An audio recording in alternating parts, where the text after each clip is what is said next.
the game feels richer now having watched the show. And I'm like, that wasn't necessarily our goal of what we wanted to achieve, but it's really cool that that's happening. Hi guys. So you are the experts of like the backstory of this show. So you've been with this since the beginning, Neil, and you came on pretty early too, Merle. So how has it been to kind of like reinvent this story in this other kind of medium for you guys? Well, Neil had to do that. Like, I just jumped on the truck. Yeah. It's anytime you try to do something great, it's hard work. The joy comes from on one hand, I got to tell the story at Naughty Dog, which is like the best people in the game industry, and now I feel so privileged. I get to do it again with the best TV people like in the industry, right? The best prosthetic people, the best VFX, for my money, the best cast. I get to work with Craig Mazin and like write scripts with him. Like, it's just a wild, mind-blowing experience that we get to tell the story for fans of the game, but also for a whole new audience that doesn't know anything about The Last of Us, and they get to go on this crazy, emotional, harrowing ride with Joel and Ellie. Yeah. And I'm also guessing that you guys are hoping for the TV show to kind of enrich people going back to the game, or maybe even finding the game for the first time. Since I've seen the first 3 episodes so far, and really loving what I've seen. And I played the first game when it came out, and kind of wanted to go back and play it again now, seeing what I've seen, and that's only a part of the season so far. So is that something that you're hoping for as well, maybe? Yeah, go ahead, Merle. Sorry.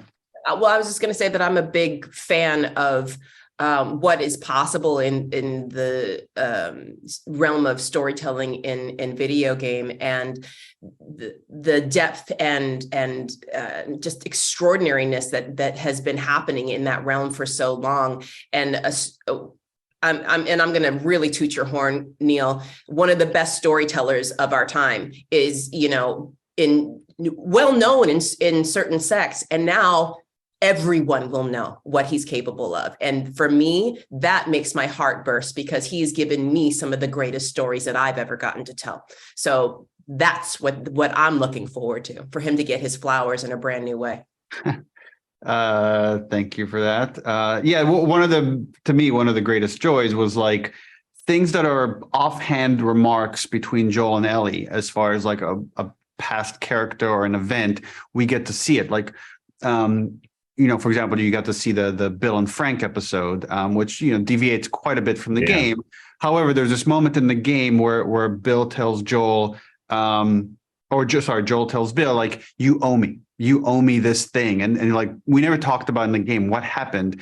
There's this event that happened in the show that actually answers that question. And since we finished the show, we've now had a handful of people that have watched all the episodes, have gone back to play the game, and they've come and told us, like, the game feels richer now having watched the show. And I'm like, that wasn't necessarily our goal of what we wanted to achieve, but it's really cool that that's happening. Yeah, I can imagine.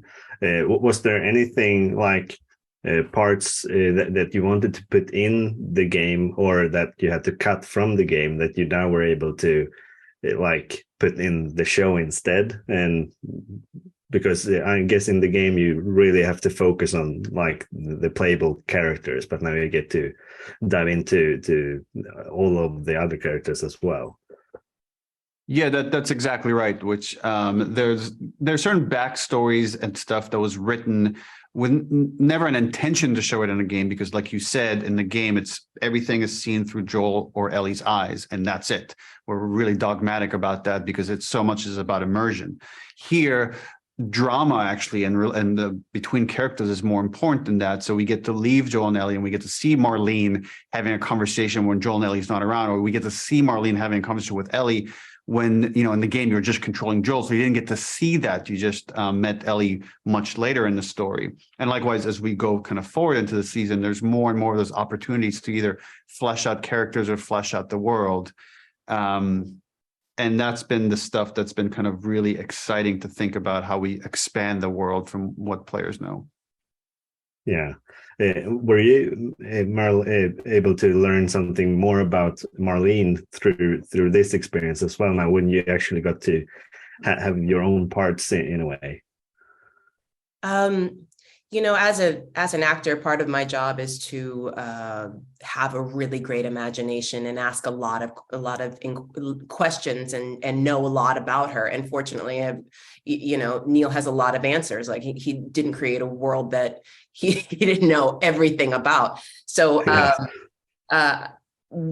it was distinctly delightful to be able to hear some of those conversations from 10 years ago and have them see the screen this time, which I think Neil alluded to, but it was something that I didn't expect, but was deeply cathartic, because I didn't realize until I played them that those sorrows or those things that Marlene went through, I yearned to know them viscerally, and to have those things meet the screen was, I mean, I'm delighted. I think everybody's going to be delighted. It's so good. The program is so good. Yeah. So thanks a lot for your time, guys, and best of luck with the premiere. I'm sure it will go great. And we probably hope we get to speak again. Cool. Thank you. Thank you. Bye.